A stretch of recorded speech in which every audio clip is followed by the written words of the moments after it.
Time to round up a big topic from the week. Texas textbooks are in the national spotlight again, this time because critics say the state curriculum standards don't require the teaching of the Jim Crow laws.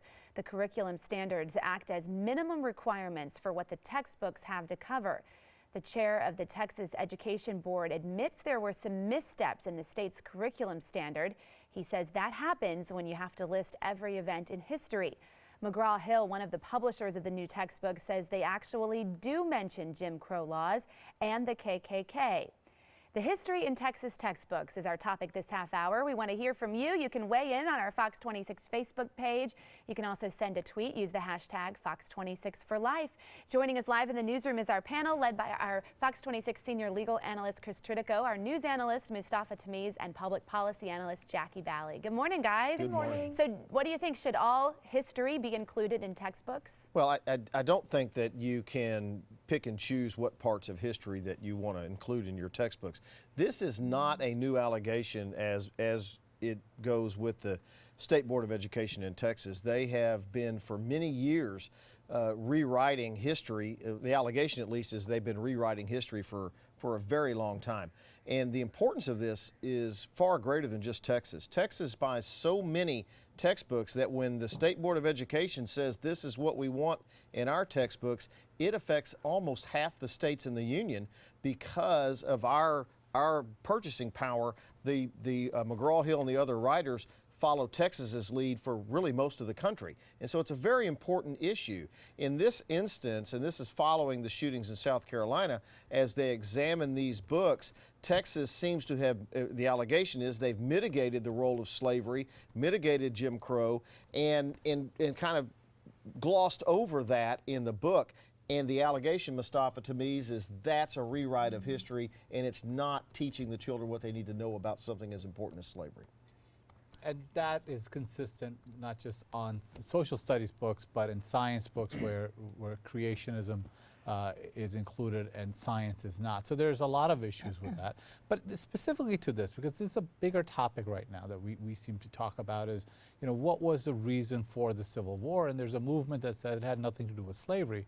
Well, when they say it had to do with states' rights, the states' right that they were fighting for was slavery. Texas document of secession specifically state the reason for war was slavery. So I'm not sure if we can keep arguing on facts and make things up as we go along that suit us. I want you to respond to two things. First, this comes up every time Texas rewrites textbooks, this argument that the State Board of Education is rewriting history or rewriting science.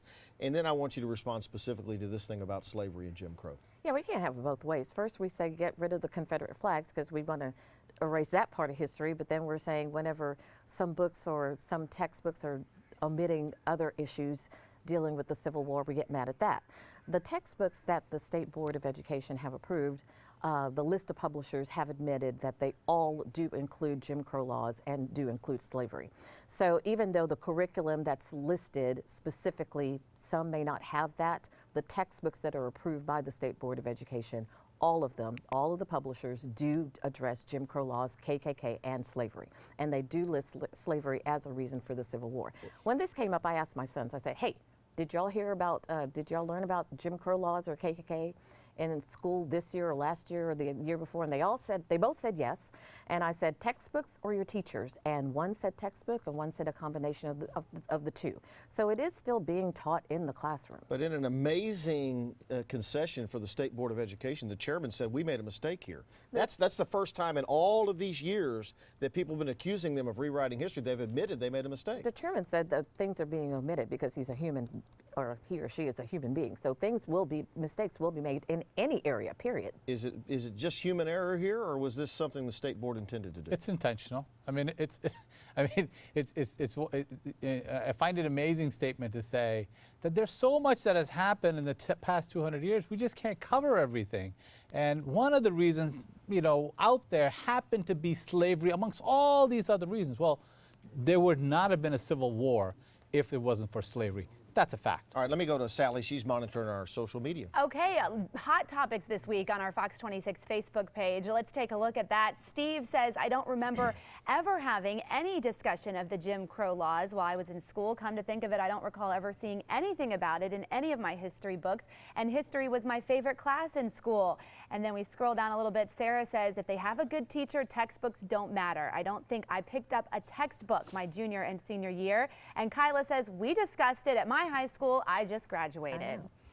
Well, Steve wasn't paying attention. It was his favorite class. Steve was sleeping that day.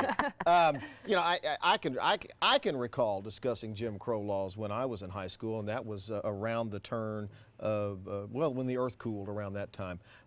We've been talking about that for a very long time because you can't understand history without understanding the role of slavery and the role of segregation in the United States, can you? No, I mean, Sarah said it right.